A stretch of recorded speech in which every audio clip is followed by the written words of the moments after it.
बात करते हैं जी उसामा मीर से। उसामा मीर का ताल्लुक भी मुल्तान सुल्तान से है और बड़े ज़बरदस्त खिलाड़ी हैं जी उसामा मीर, और अपनी बॉलिंग का जादू जगा रहे हैं PSL में। अस्सलाम वालेकुम उसामा। वालेकुम सलाम सर, मैं ठीक हूँ, आप कैसे हैं? हम बिल्कुल ठीक ठाक हैं उसामा, और सबसे पहले तो बड़ी बड़ी मुबारकबाद आपके लिए। बिल्कुल बिल्कुल। अच्छा, आप ये मुझे बताएं कि आप इस वक्त जो है वो मुल्तान सुल्तान का इस वक्त जो बेस्ट स्पिनर जिसको कहें वो हैं आप। तो मुझे ये बताएं कि इतने बड़े प्लेटफॉर्म पर इतनी आपकी आला परफॉर्मेंसेज होती हैं, कैसा लगता है सबकी तवज्जो का मरकज़ बनना? जी बहुत अच्छा लगता है जब आप एक टीम के मेन बॉलर होते हैं और टीम की एक्सपेक्टेशन आपसे ज़्यादा होती हैं। तो हमेशा से ही ये चाहता था कि मैं जहाँ भी खेलूँ अपनी वैल्यू रखूँ और टीम का मेन बॉलर बनूँ। सो अल्हम्दुलिल्लाह पास से पूरे साल से मेरी परफॉर्मेंस काफ़ी अच्छी जा रही थी, जिसकी वजह से मुझे मैं क्रेडिट देता हूँ और मुल्तान सुल्तान मैनेजमेंट को जिन्होंने मुझे पिक किया, और मैं उनका मेन बॉलर स्पिन बॉलिंग का मेन स्पिनर। जब आप सिलेक्ट हो रहे थे तो इमरान ताहिर की जगह ले रहे थे, तो उसका कोई प्रेशर था? जी बिल्कुल, ऐसा कोई प्रेशर नहीं था, क्योंकि जब आपने काफ़ी हार्डवर्क किया होता है तो आप बस अपने एक अच्छे अपॉर्चुनिटी का वेट कर रहे होते हो। तो मेरे लिए वो अपॉर्चुनिटी आई है और मैं ये नहीं सोचा कि कोई है था भी या नहीं, लेकिन मुझे ये था कि मैं जहाँ भी खेलूँगा तो मुझे अपना 100% देना, और मैं उसी पर हूँ कि मैं अपना बस 100% देने की कोशिश करूँ। अच्छा, अब आप भी अपनी थोड़ी सी कहानी हमारे नाजरीन को भी सुनाएं, हमें भी सुनाएं, कैसे मुल्तान का एक लड़का इस लेवल तक पहुंच गया क्रिकेट की फील्ड में खेलने के लेवल तक, और ज़रा अपनी भी इश्क की दास्तान सुनाएं क्रिकेट से।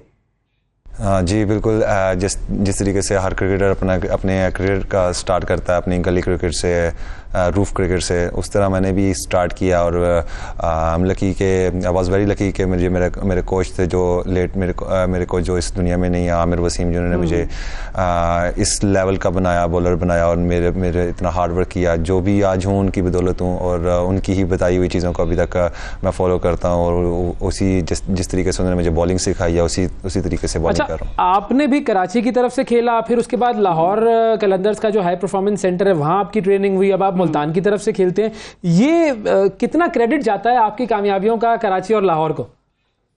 बिल्कुल, PSL जब स्टार्ट हुई, मुझे कराची किंग्स ने पिक किया, मैं मैचेस खेले, वहाँ परफॉर्मेंस की।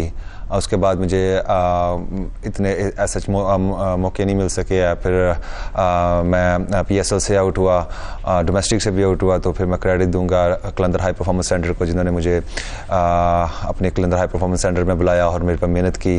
Special thanks to Aqib Javed भाई, समीर राना भाई, एंड जो भी कोचेज़ हैं कलंदर हाई परफॉर्मेंस सेंटर में, उन्होंने मेरे पर बहुत हार्ड वर्क किया। सो ऑब्वियसली उनकी जो 3-4 महीने जो मैंने वहाँ स्पेंड किए हैं, उसके बाद मैं अपने आप को एक डिफरेंट प्लेयर फील कर रहा था। अच्छा, आपसे भी मैं अब रिजवान की थोड़ी सी बात करना चाहूंगी, आपकी टीम के कप्तान की, कि हमें तो वो फील्ड में बड़ा एंजॉय करते और खेलते कूदते नजर आ रहे होते हैं। आप बताइए, अंदर की बात तो आप हमें बता सकेंगे, क्या गुस्सा भी उनको आता है, शदीद नाराज भी होते हैं कभी?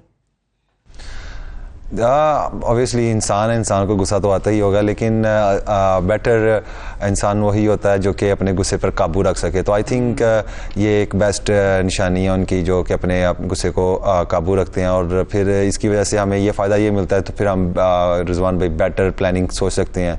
तो आई थिंक वो बहुत काम है ग्राउंड में, और जिसकी वजह से हमें बहुत मदद मिलती है। सही। तो आपकी जो है वो सबसे ज़्यादा दोस्ती अपनी टीम में किससे है?